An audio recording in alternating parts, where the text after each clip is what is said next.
Olá, professores do 6º ao 9º ano. Bem-vindos ao Interações Pedagógicas 2017. Para conversar sobre o ensino de História, estão aqui conosco a professora Dione Boy, diretora da Casa do Jongo da Serrinha, e André Coutinho, professor de História da Escola Municipal Ceará, da 3ª CRE. Obrigada pela participação de vocês.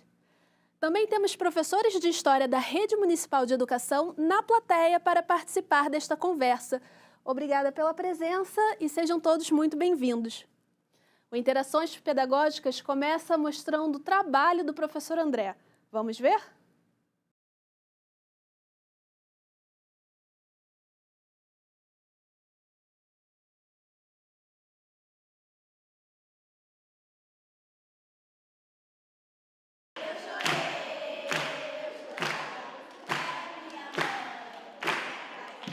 A Escola Municipal Ceará foi fundada em 1935, ela tem 82 anos. Atualmente ela é ginásio carioca, atende a turmas de 7º, 8º, 9º anos, de 7h30 da manhã às 2h30 da tarde. A gente tem hoje exatamente 579 alunos, sendo 20 da turma especial. A gente está localizado no bairro de Inhaúma e atende basicamente a população do Complexo Alemão. O projeto político-pedagógico aqui da Ceará é o cidadão legal na vida real. Nós procuramos ampliar a visão do aluno sobre a sua cidadania, né? E a amplitude de conhecimentos, de integração com a vida dele real. Não somente saber dos seus direitos, dos seus deveres. O trabalho da disciplina de História é muito importante, porque ela amplia essa visão de mundo do aluno. Tá? Os professores conseguem fazer a interdisciplinaridade em língua portuguesa, em matemática, em geografia, mostrando a importância do cidadão mesmo, do aluno na sociedade. O jongo, ele entra nisso mesmo pelo viés da tolerância que todo cidadão deve ter, né? O respeito pela legislação, a gente trabalha o tempo todo com o jongo, né? Com a cultura popular, mas com base na legislação e essa cultura de tolerância que também está, né, na legislação. O neo-jongueiro, né, que é o aluno, ele deve levar com ele, e isso é trabalhado sim, né, em sala de aula, na eletiva também. O jongo, ele nasce no Brasil, ele vai nascer a partir das fazendas de café. Então, para você explicar o ciclo do café no Brasil, o jongo ele é uma arma, ele é um instrumento, né, primordial para isso. Inclusive, um dos passos do jongo é o chamado amassa-café, que você remonta, né, o passo, né, que os escravos faziam, que os seres humanos escravizados faziam, de amassar o café. Bendito para Santo Antônio, bendito para São João, Senhora Santana, salve meus irmãos, salve Amboma Mapuca, salve No ginásio carioca, nós temos as eletivas. São disciplinas que são realizadas, no nosso caso aqui, nos 2 últimos tempos da sexta-feira, que os alunos se inscrevem, eles elegem estar ali, eles escolhem a matéria. E o jongo surgiu com o professor de História, André, e para justamente mostrar a importância da cultura afro-brasileira na nossa formação, na formação da sociedade brasileira mesmo. E interessante foi, quando nós apresentamos a eletiva, muitos alunos tiveram certo, vamos dizer, preconceito. Quando houve a explicação, né, para mostrar como é importante eles conhecerem a própria cultura, houve a procura da inscrição foi muito grande.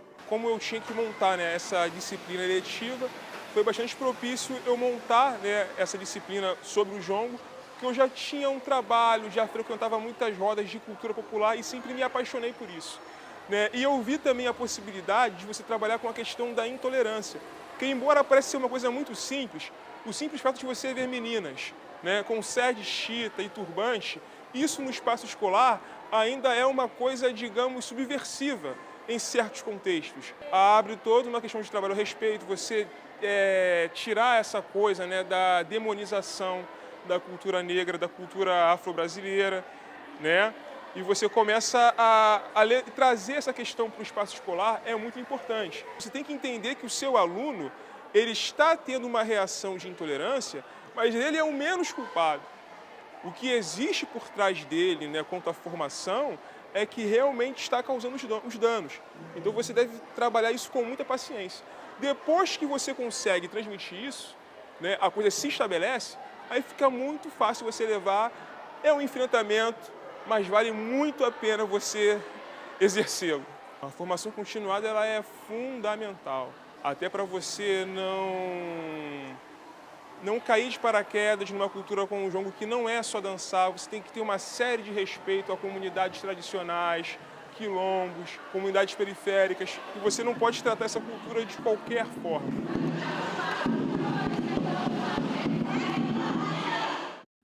Professora Dione, que pontos você destaca da prática apresentada? Eu acho que o André toca numa questão da intolerância, né? Que eu acho que é uma coisa que a gente está precisando muito de formas. Como é que a gente vai trabalhar isso, né? Hoje, no atual contexto da cidade, do Brasil, do mundo, né? E eu acho que o jongo, ele traz isso muito forte, né? E aí, obviamente, o jongo é uma tradição, mas ele é futurista ao mesmo tempo, né? Porque ele tem essa ideia da inclusão de todos, né? Ele traz a ideia de que todos somos um, né? A ideia da roda, né? Da horizontalidade, de você olhar o outro de frente, no olho ali, né? Interagindo diretamente, o seu corpo com o corpo da outra pessoa.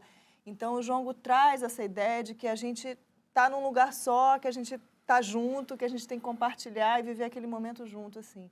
E aí eu acho que bate de frente com a questão da intolerância, né, que a gente está vivendo várias consequências super graves na sociedade por causa disso, né, quando a gente, na verdade, tem que cada vez mais abrir espaço nessa roda para que todo mundo esteja dentro com a sua cultura, com a sua história, né.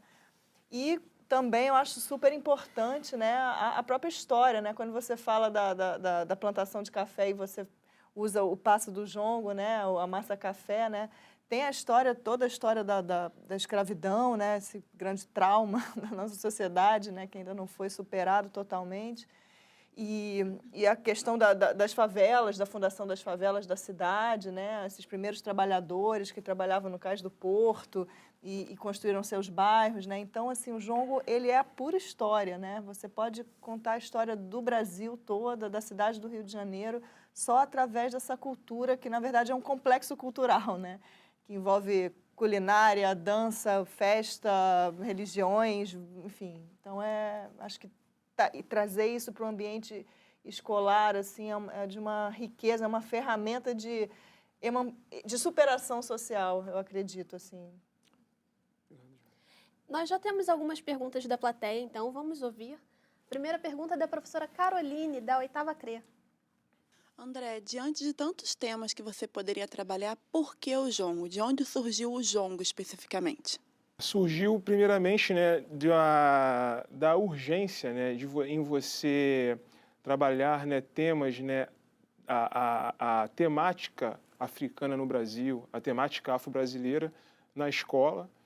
Né? E eu já tinha isso como um projeto, como um desejo, uma vontade em trabalhar isso desde a minha graduação, que foi quando eu comecei a participar, né, de roda de jongo, né, que era algo que eu não faço parte de nenhuma comunidade jongueira, tá? Então eu via o jongo pela televisão e eu já me encantei por aquilo. Quando eu entro na universidade, eu tenho contato com artistas, né?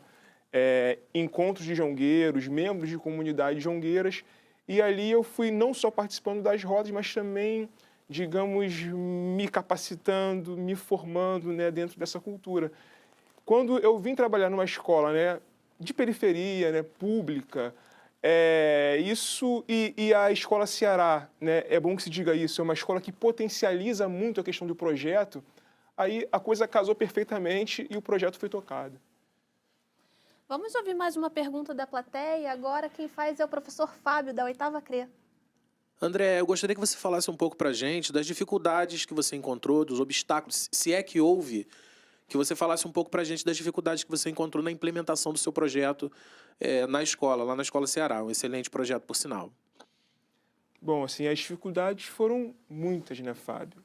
Né, porque a questão da intolerância, né, no Rio de Janeiro, né, e na escola, né, na verdade, assim, a escola, eu diria que ela é um termômetro da sociedade, né? Todos os problemas que a gente vê na sociedade, isso para na escola e com muita força também, né?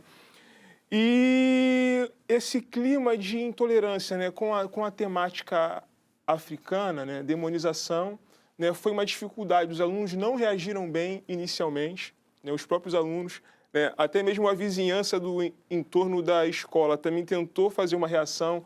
Sexta-feira, hoje é dia de macumba na escola, né, piadas desse tipo foram feitas, mas com o tempo, resistência, paciência, entendendo que o aluno, ele naquele momento, embora ele esteja agindo com violência e até agressividade, mas ele não é o culpado por aquilo ali. De certa forma, ele é até vítima por um desenraizamento, né, da cultura africana, onde até mesmo o nome africano foi tirado do negro brasileiro. Então, ele está nesse contexto, né? E você tem que ter muita paciência para com esse aluno.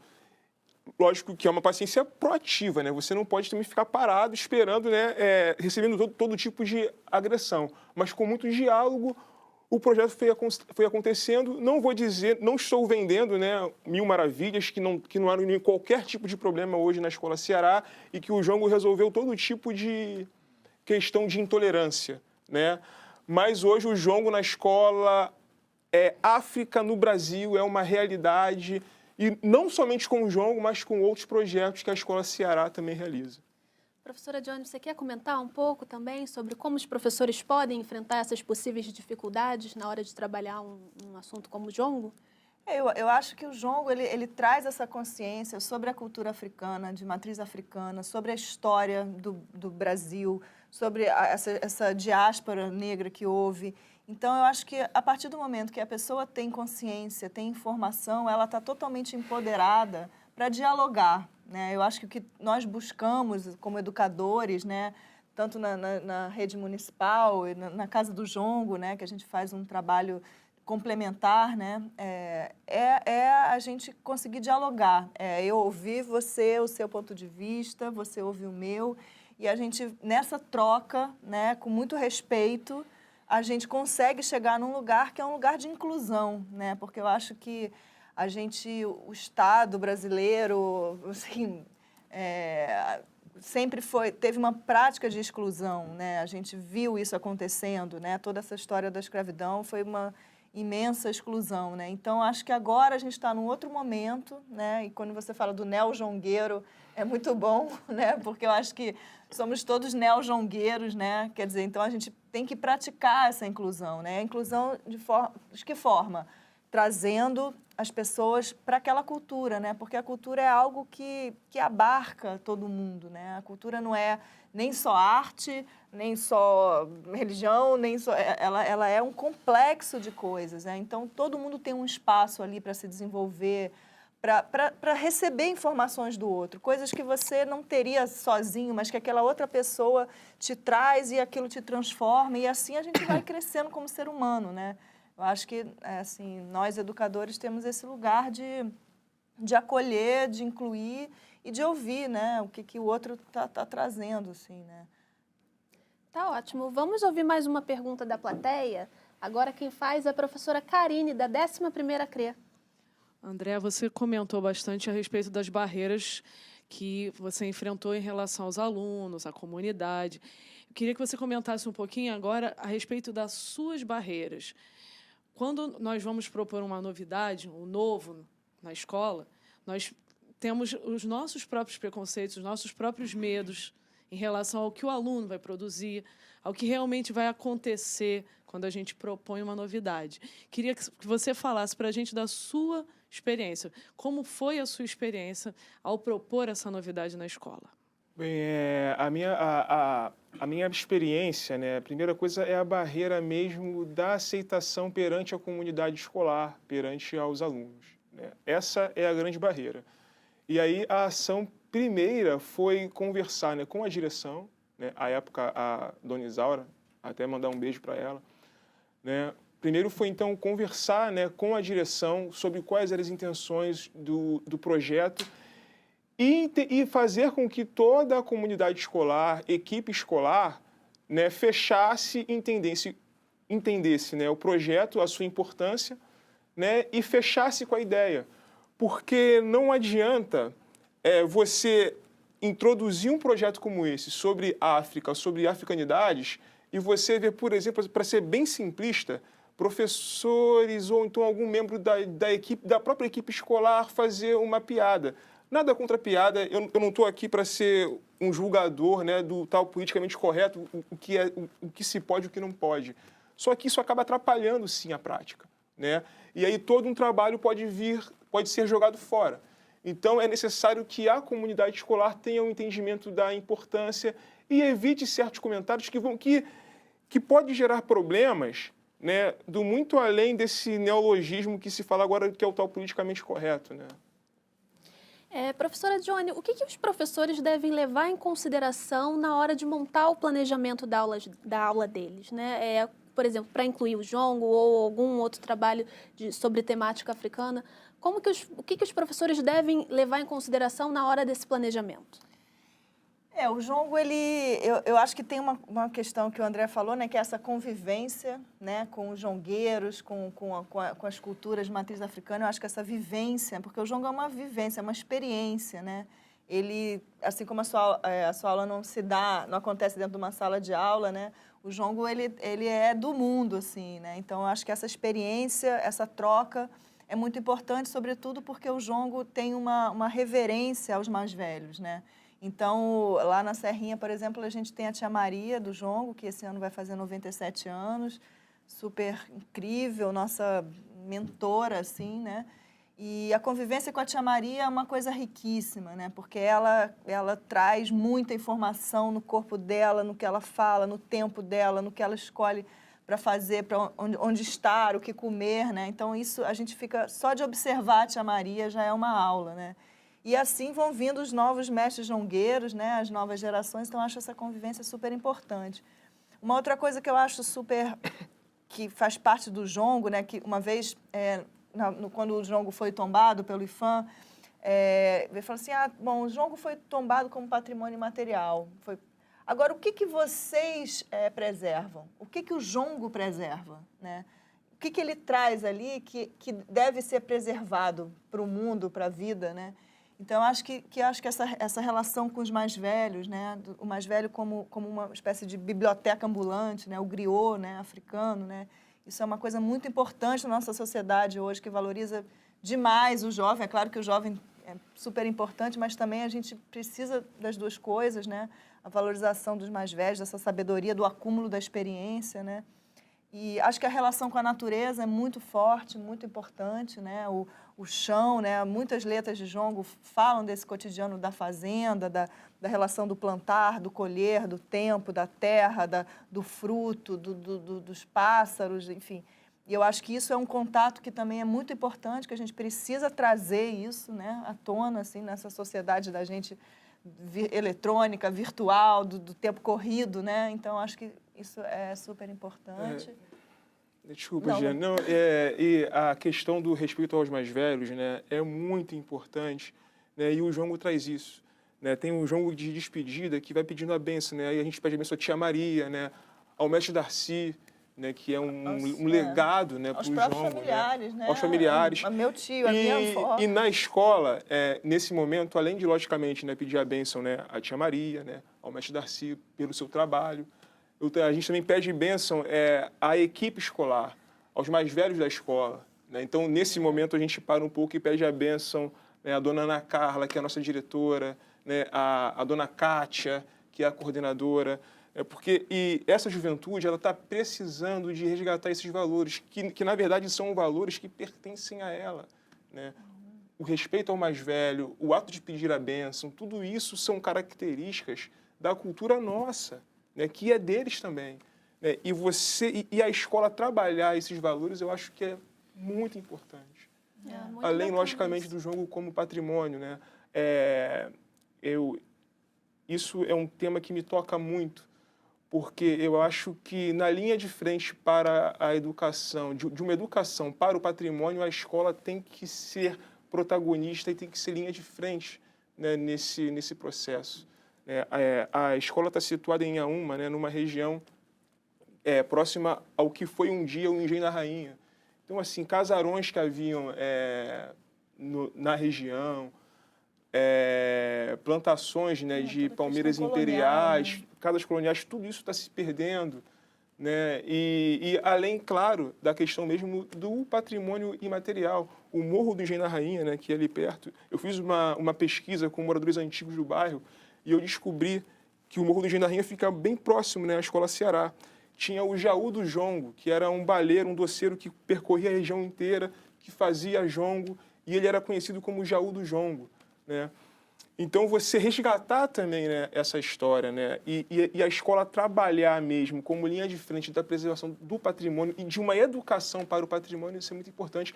Então, no jongo, você trabalha interdisciplinaridade em várias formas, né, em várias frentes. Eu acho que essa questão da memória, que você fala do Jaú do Jongo, né, a memória do próprio lugar, né? Lugar. Como o jongo ele é muito ligado à história da cidade, do Rio, né, visceralmente, assim.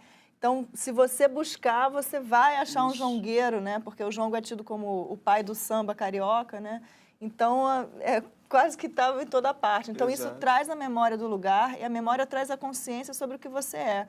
E se você sabe o que você é, você tem mais facilidade de fazer escolhas, né? E eu acho que tem uma coisa também super linda no jongo, assim, como instrumento, que é a superação, né? O jongo é uma história de superação, porque era uma dança dançada na senzala, né? E aquilo trazia força vital, né? Aquilo trazia a festa, né? A festa, o cantar, o dançar, o varar à noite dançando, né? Quem já participou lá no Quilombo de São José, né? Aquela coisa de você começar 10 da noite, só acabar no outro dia e indo. Aquilo traz alegria, traz vontade de viver, traz vontade de estar com o outro, de namorar, enfim, de seguir a vida, né? Então, eu acho que isso é uma ferramenta de superação social mesmo, né? Então, isso é o próprio jongo mesmo, a ideia da festa, não como algo que nos aliena, muito pelo contrário, a festa como algo que nos conecta com o outro, que nos reinventa e que nos dá alegria de viver mesmo. A brincadeira educa. A brincadeira educa. Verdade. Agora, então, vamos ver um pouco mais da aula do professor André sobre o jongo. A escola tem papel preponderante para a eliminação das discriminações, né? Discriminações. Eu tenho até um caso interessante, né, que o nosso querido aluno ali, o André Pascoal, né, numa reunião de pais, a sua mãe falou comigo o seguinte: professor, eu cheguei para o meu filho e falei que esse negócio de ter jongo na escola era coisa do mal, né? Era coisa do demônio. E o meu filho, André Pascoal, ele virou para mim e criticou essa minha fala e foi me explicando que não é nada disso. Que o jongo é apenas uma manifestação, o quê, pessoal? Da cultura brasileira, dos negros do Brasil, né? Então, é para falas como essa, né, de discriminação e desrespeito acabarem, é para isso que é necessário que a gente trabalhe as manifestações afro-brasileiras de maneira positiva. Certo, Deco? Quer falar alguma coisa sobre isso? Muitas pessoas discriminam o povo negro. Por causa dessa dança vir ter trazida da África, como ela veio da África, então as pessoas, eu acho que elas discriminam, não é a dança, eu acho que é o povo que trouxe. Eu me senti até um pouco, como é que pode dizer, um pouco mais feliz de mudar o pensamento de uma pessoa. Eu mudei o pensamento da minha mãe hoje, amanhã eu posso mudar o pensamento de outra pessoa. Eu gosto muito de dizer que por falta de conhecimento é que o povo perece. O povo perece por falta de conhecimento. Quando a gente não tem conhecimento de uma coisa, a gente não deve falar dessa coisa. A gente primeiro tem que ter um conhecimento para a gente poder rebater a palavra que a pessoa disse pra gente. Primeiramente, né, foi um espaço de formação na sala de aula, né, e você dar uma aula com base na lei e nas diretrizes curriculares, né, e também levantando a questão do patrimônio, né. O jongo, ele foi considerado patrimônio cultural pelo IFAM em 2005, né, e a escola ela é linha de frente, né, para uma educação para o patrimônio, e isso também foi levantado, enaltecido durante essa aula. Após isso, a gente faz uma roda, né, de jongo. A gente geralmente abre a roda como as comunidades tradicionais saudam a roda, né? Fazendo através de uma ladainha, né, pedindo a bênção. cumprimenta os atabaques, porque na nossa cultura, né? Para que o atabaque esteja ali, uma árvore morreu, então tem toda essa relação, né, sacra, que as comunidades jongueiras trabalham isso, e o aluno não é obrigado a fazer sinal da cruz. Então ele vai cumprimentar, né, o tocante que está ali fazendo som para que ele, enquanto jongueiro, possa fazer ali a sua apresentação. A disciplina eletiva, ela foge bastante, né, do modelo, digamos, tradicional de sala de aula. Toda a dinâmica da eletiva ela não acontece no espaço sala de aula. A eletiva ela acontece de preferência ao ar livre, ao lado de uma árvore, e aí toda a instrução, formação, transmissão de conhecimento em círculo e refletindo, né, toda essa referência da cultura africana, da cultura afro-brasileira. Inicialmente, né, a avaliação ela tem que ser diagnóstica, né, para início de conversa. E na avaliação diagnóstica, aqui na Escola Ceará, a gente automaticamente trabalha em conjunto com a equipe de língua portuguesa, né, não somente através do que a gente chama de cafés literários, né, mas há um conjunto de ações que a gente elabora no centro de estudos, inclusive com trabalhos diferenciados de acordo com o diagnóstico de alunos que apresenta um rendimento deficitário. A disciplina eletiva, ela não avalia o aluno diretamente. O que tem como avaliação é a participação do aluno, né? E seu desejo de permanecer, de ficar, de se mostrar tolerante, de entender a proposta eletiva para além da dança, do discurso do aluno fugir da questão, mais uma vez, né, da intolerância, do preconceito contra as formas de matrizes africanas. O jongo, para mim, é uma cultura muito boa. Como é que eu posso dizer? Uma cultura muito boa, porque, assim, você fica envolvido ali na dança, na roda, você vai trocando de pá ali, sentido anti-horário, né, certo? Que aí vai girando ali, trocando de casal, cada casal ali na roda, ali o povo ali entretido ali naquele lugar ali. E eu acho que é bom isso, é bom a gente sempre estar em comunhão com o próximo. É uma roda muito legal que antigamente só os mais velhos faziam. Eu não sabia muito sobre o jongo antes dessa aula, mas depois que o professor foi explicando a cada passo sobre o jongo, eu passei a saber. E agora, depois dessa aula, me interessei mais sobre o jongo. Contando o pau do mato. Eu aprendi que o jongo não é só você ficar dançando no meio de uma roda, não é só você estar assim, com as pessoas. O jongo é muito mais do que isso, o jongo é cultura.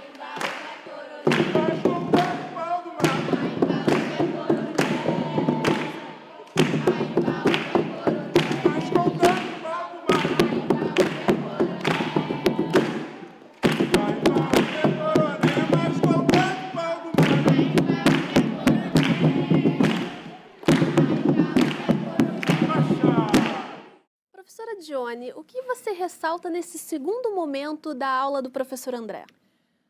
Bom, aquela fala do aluno André Pascoal é uma coisa assim que você dá uma satisfação, esperança, fala uau, assim, né, que tem a ver com o seu trabalho também, assim, que para mim, especialmente, é muito emocionante ver, né, porque eu comecei muito, assim, há 20 anos atrás, como voluntária do Jongo da Serrinha, e aí não existia esse projeto pedagógico, né, de como ensinar o jongo, né. Então, assim, a vivência era a roda. Você só aprendia o jongo na roda mesmo, né. E aí, a partir do momento que a gente criou uma instituição, né, que na verdade, por que a instituição surgiu? Porque as jongueiras eram professoras, né? Então, a Luísa, a Lazia, a própria Tia Maria, elas já davam aulas. Então, isso naturalmente, a educação surgiu assim como um fruto natural do jongo, né? Então, começou-se a pensar como que a gente ia ensinar, né? Esse nome Amassa Café foi um nome dado, inventado mesmo, né? Ali, tipo, como é que a gente vai separar os passos? Como é que a gente vai ensinar uma pessoa, né, crianças, alunos, com essa ideia mesmo de multiplicar em outros ambientes que não sejam a roda em volta da fogueira com o mestre, que é, vamos dizer assim, a vivência máxima do jongo, né, que é onde reúne todo mundo com aquela energia fortíssima. Então, assim, quando a gente vê um menino desse de 12 anos falando uma coisa dessa, né, que ele evangélico e traz a mãe passa a admirar a própria cultura dela, né? Um menino negro que fala isso, assim, eu acho que é muito bonito, assim. Eu lembrei da fala, assim, nós temos 579. Eu falei, opa, 579 alunos já são... já você vai contabilizando, assim, como é que isso vai se multiplicando e proliferando, né? É muito bonito, muito forte. Uma coisa que eu não posso deixar de registrar sobre o André Pascoal, né, o nosso querido Deco, ele mora numa das comunidades mais violentas do Rio de Janeiro, que é o Complexo do Alemão, né, a Fazenda das Palmeiras e as Casinhas, né? Deixo isso como reflexão, né, para que possamos entender como a cidade está tratando os nossos jovens, né, primeiramente. A professora Lídia, da quarta C, sua pergunta, por favor. Minha pergunta vai para o professor André. Eu gostaria de saber, quer dizer, você já falou que você já frequentava a roda de jongo, né? Então, você já tinha uma iniciação. Se eu quisesse montar uma roda de jongo na minha escola, qual seria o percurso que eu teria que fazer para poder levar uma roda de jongo para a minha escola? Porque você já tinha essa iniciação, os passos, a dança. E também, a pergunta também pode ser para a Dione, que ela tem essa parte de administração cultural lá da roda de jongo da Serrinha. Isso é importante porque, claro que eu penso, né, a minha prática diz que o jongo é uma cultura, né, muito ligado a quilombos, comunidades tradicionais. Então, assim, você cair de paraquedas, você pode cometer alguns que eu chamo de deslize, mas eu acho que você tem que manter um certo respeito com o que a cultura preza, né? Então, assim, eu não gosto muito dessa questão de você dar, né, caminhos, né, dar direcionamentos, né, ao professor. Mas a primeira coisa que eu destaco é o trabalho de pesquisa, de formação continuada e literatura, né?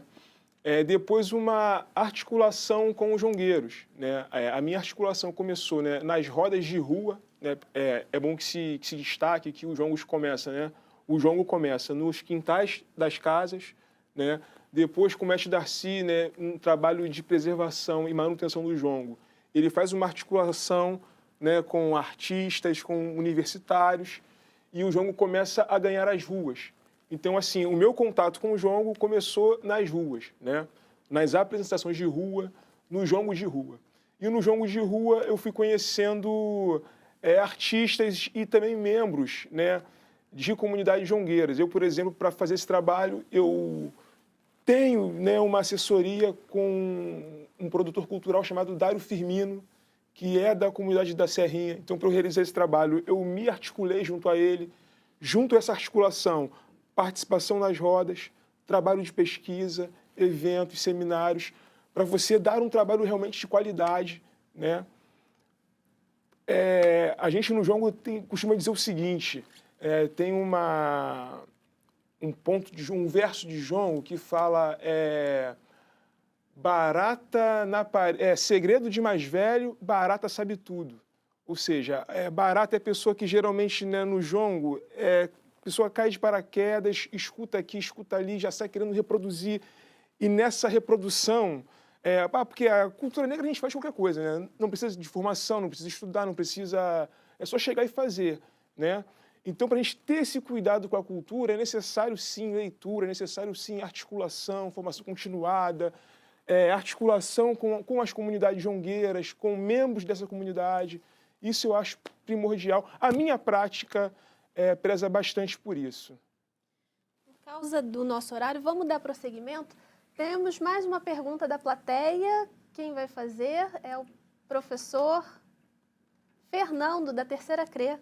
Bom, André, as nossas escolas ficam bem próximas uma da outra, né? Você na área de Inhaúma e eu na área de Gianópolis. Comungamos a mesma comunidade. E aí eu te pergunto, como é que a gente faz com que a escola consiga, articular toda essa situação? Quer dizer, comprar a ideia do projeto. A primeira coisa é que, né, o próprio PPP da escola, né, que é o Projeto Político Pedagógico, como foi falado também, né, no documentário, fala sobre cidadania legal, né? Então, assim, às vezes a gente cita a legislação, né, e acha que a legislação ela até empobrece o trabalho, porque a gente quer ter mais a questão mesmo não só lúdica, né, mas de formação diferenciada que o jongo pode agregar. Agora, você trabalhar com a legislação, nesse caso, é muito importante, porque a escola tem que entender que está na legislação. Isso é um ponto, né? E a legislação ela é uma arma para a comunidade escolar, para a equipe escolar entender da necessidade de você ter que tocar esse trabalho, porque não é um trabalho, não é uma preferência pessoal simplesmente. É porque, além da questão da formação da cultura afro-brasileira, além dos valores que o jongo agrega, isso está presente na legislação. Então, é a primeira coisa que a equipe escolar precisa entender. E o segundo ponto é uma conversa com a direção, conversa com a equipe de professores, para que não haja nenhum tipo de desqualificação, né, valorização e comprometimento. Isso passa pela interdisciplinaridade. Agora mesmo nós já temos o professor Marco, né, também fazendo um trabalho lá, começou esse ano, com capoeira, com maculelê, né, promovendo também uma jornada de africanidade. Né. Seria uma semana, mas semana ficou muito corrido, né, com o calendário apertado, então virou uma jornada. Então nós já trabalhamos etnomatemática, trabalhamos a história do Senegâmbia, né, que é o arco do rio Níger, né, toda aquela complexa história. Então trouxemos o professor Mamur do Cefet, também para dar uma palestra e dar um start, né, para discutir com mais qualidade, né, a questão aí dos impérios de Songhai e Mali. Ainda sobre essa cultura do Arco do Níger, né? Estamos trabalhando agora sobre o filme chamado O Legado do Griot. Então, tudo isso tem que estar bastante articulado e a escola vai entendendo, porque não é algo isolado, porque você já há várias frentes, vários projetos, as disciplinas estão conversando entre si. Então, isso aí é fundamental. A nossa próxima pergunta é da plateia também, é do professor Carlos, da terceira CRE. Professor André, cultura afro-brasileira, valoração desse nosso patrimônio, né, imaterial, que atua bastante na materialidade, na identidade, na formação de identidade, preservação de memória e construção desse ethos, né, desse ethos do brasileiro. Pensando avaliação, né, não essa avaliação formal que a gente tem da escola, mas qual seria os parâmetros que você utiliza, né, que é utilizado pela escola, na avaliação mais, vamos dizer assim, globalizante de aglutinação desse indivíduo, de construção de identidade, com relação à humanidade e à humanização, a humanidade desse indivíduo e a humanização dessa escola. Isso está dentro dessa avaliação que é feita? Muito boa pergunta. Né? Primeiro porque, né, o trabalho de avaliação, né, como consta no nosso PPP, e até uma orientação, né, da secretaria, é uma avaliação formativa no lugar da somativa, simplesmente. Né? E em um segundo momento, né, essa avaliação, e a avaliação, logicamente, ela é diagnóstica. Então, assim, a escola recebe alunos do primeiro ciclo do ensino fundamental que são de uma outra escola. Então, assim, acompanhar a realidade desses alunos, a gente não consegue tanto. Então, eles chegam para a gente e a primeira coisa que se faz é uma avaliação diagnóstica, né, sobre a situação desse aluno, principalmente na questão da leitura. Né. E aí, a partir da leitura, começa um trabalho articulado com a coordenação.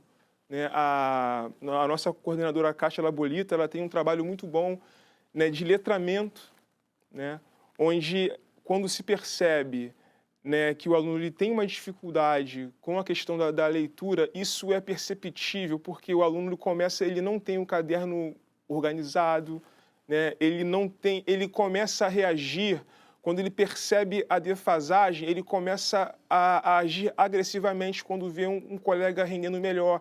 Então, quando você identifica isso, eu já sinto automaticamente com a equipe de língua portuguesa e principalmente com a minha coordenadora, que ela faz um trabalho assim muito bom desse primeiro segmento no que diz ao letramento do aluno. Né? Então, feito esse trabalho de leitura, uma coisa que a gente prisa muito é a leitura articulada à pesquisa. Esse ano mesmo fizemos um trabalho, né, sobre cultura indígena, que foi assim, um trabalho que que eu fiquei bastante satisfeito, né? Porque nessa avaliação entre leitura e pesquisa, primeira coisa, né, eles tinham que levantar palavras da língua indígena, de línguas indígenas que eles usam no seu cotidiano. Então, o bairro, Inhaúma, né, o rio que passa por aqui, o Timbó, né? Então, foi dando esse start para eles de que a cultura indígena está mais presente na vida deles do que eles imaginam, né? E após isso foi feito um trabalho de entrevista familiar, né? Se há ancestrais antepassados na família do aluno sobre cultura indígena. E, professor, saiu cada história que está oculta, né? Então, a nossa falta de cidadania, né, está presente também, muitas das vezes, em nossa prática, tá? E trabalhar a cultura indígena é importante por isso, né? Teve um relato de aluno que, em princípio, a família não queria revelar, né, a história, mas ele insistiu e ficou sabendo que a avó dele fugiu de uma aldeia indígena em conflitos, né, agrários, e saiu assim uma coisa assim bastante interessante que mobilizou a própria família do aluno, né? Então, leitura, pesquisa, avaliação diagnóstica, articulação com a equipe de língua portuguesa, letramento, isso aí tem que estar muito articulado o tempo todo. Professora Dione, você quer comentar essa experiência do professor André? Eu acho que assim, a gente está trazendo exemplos da mesma questão, né? Que é esse enraizamento, vamos dizer assim, né? de trazendo cada vez mais assim, a cultura como instrumento de desenvolvimento humano, né? E é claro que ele, assim, a gente lá, a questão da avaliação, né? A gente é uma escola livre, vamos dizer assim, né? A gente não tem a relação do aluno com a escola é espontânea a princípio, né? Ele chega lá porque ele é interessado naquilo, ou porque um amigo trouxe, ou porque a família. E aí a gente observa, né? A nossa avaliação ela é muito diferente, né? Porque ela é qualitativa, né? Então, assim, para a gente, a permanência do aluno ali é uma coisa super importante. Quanto mais ele fica, mais a gente vê que a gente está conseguindo realizar o trabalho. Eu acho que são outros indicadores, né, para a gente, então, que são até hoje em dia tratados como indicadores econômicos de ponta, né, como a felicidade, por exemplo, né? Tem alguns economistas que tratam a felicidade como um indicador, né? A liberdade como um indicador, né? E não mais riqueza, enfim. Então, acho que para a gente a questão da liberdade ela é muito importante, assim, né? Então, quando você vê um aluno se desenvolvendo, fazendo escolhas, pensando no futuro, planejando, criando para si uma narrativa pessoal e própria, né? Aí esse aluno a gente se sente muito realizado, né? Seria mais ou menos esse objetivo, assim, que eu acho que diz respeito à qualidade de vida mesmo, né? Eu acho que quanto mais a gente está inserido num contexto totalmente de violência, né? Na cidade já há décadas, né? A gente vem convivendo com isso, né? E o que a gente observa é que as políticas de segurança elas são militarizadas, né? Então, o que se entende por segurança é militarizar a sociedade, quando a gente entende que segurança é educação, né? Essa é a verdadeira política de segurança. Então, quando o aluno entra na casa do jongo, espontaneamente, fica lá, e aí daqui a pouco, no ano que vem, aquele aluno já é o coordenador ali, já é o instrutor dos menores, né? Aí você vê que a prática do jongo está acontecendo mesmo. Ou seja, o mais velho está ali numa espécie de autogestão, né, com os alunos que estão ali. A Casa do Jongo ela totalmente funciona com autogestão, né? As crianças que cuidam, os professores, a horta, a casa está sempre arrumada, bela, linda, porque as próprias pessoas que usam, né, os alunos e todo mundo, a comunidade, é que cuida daquela casa. Então, isso aí é o nosso indicador aí, na nossa avaliação de que o trabalho está prosperando. Professor André, eu vou só te fazer uma pergunta a mais, tá? Eu quero saber de que forma a disciplina eletiva e a disciplina regular de História, elas dialogam? Bom, assim, elas dialogam em questões mesmo de conteúdo, né? O jongo, ele ele traz, né, não somente a dança, né? Claro que a dança ela é a expressão, né, mais visual, mas o jongo significa, né, segundo um antropólogo chamado Robert Slines, palavra que sai da palavra direta, né, o bala da boca, né? Claro que há muitos significados, né, mas esse que é a palavra da boca, né, o bala que sai da flecha, a palavra que sai como uma flecha, que vai direta. Então, o jongo ele tem muito diálogo, né? E nesse diálogo, né, você pode trabalhar a questão da resistência negra ao sistema escravista. Você pode trabalhar a questão mesmo do ciclo do café. Então, há várias frentes de diálogo, sim, com a disciplina em si e com outras disciplinas também. A questão mesmo do próprio patrimônio, né? Valorizar o jongo como patrimônio tombado pelo IFAM, isso também é um aspecto muito importante aí que você destaca no jongo, né? E é isso. Tá ok. Infelizmente, nosso tempo acabou. Professora Dione, professor André, eu quero agradecer a participação de vocês. Obrigada também pela presença dos professores da Rede Municipal de Ensino que estiveram aqui no estúdio participando da nossa conversa.